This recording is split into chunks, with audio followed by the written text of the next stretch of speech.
सृष्टि के प्रारंभिक काल में, जब न दिन था न रात, न आकाश स्पष्ट था, न पृथ्वी स्थिर, केवल अथाह जलराशि फैली हुई थी, उसी समय भगवान विष्णु योग निद्रा में शेषनाग पर विराजमान थे।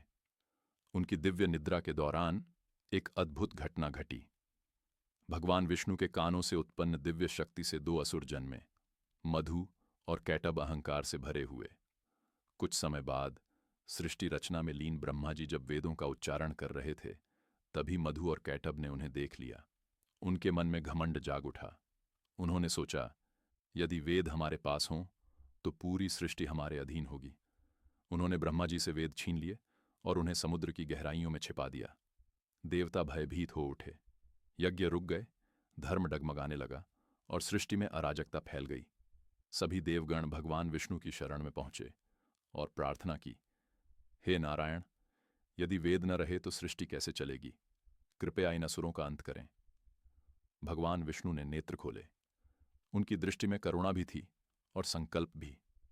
भगवान विष्णु ने मधु और कैटब को युद्ध के लिए ललकारा। भयंकर युद्ध आरंभ हुआ। यह युद्ध एक दो दिन नहीं, बल्कि हजारों वर्षों तक चला। असुर इतने शक्तिशाली थे कि हर बार घायल होकर फिर खड़े हो जाते। देवता आश्चर्य में पड़ गए। भगवान विष्णु भी इन्हें परास्त नहीं कर पा रहे। तब भगवान विष्णु ने बल नहीं, बुद्धि का प्रयोग किया। उन्होंने युद्ध रोककर कहा, तुम दोनों अद्भुत वीर हो, मैं तुमसे प्रसन्न हूं, कोई वरदान मांगो। अहंकार में डूबे मधु और कैटब हंस पड़े। उन्होंने कहा, वरदान? हम इतने शक्तिशाली हैं कि तुम हमसे वरदान मांगो। भगवान विष्णु ने मुस्कुराते हुए कहा, यदि ऐसा है तो मुझे यही वरदान दो कि मैं तुम्हारा वध कर सकूं। असुरों को लगा कि उन्होंने चाल समझ ली है।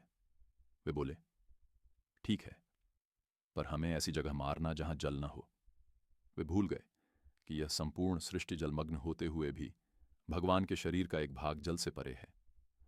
भगवान विष्णु ने दोनों असुरों को अपनी जांघों पर लिटाया। वह स्थान जल से रहित था।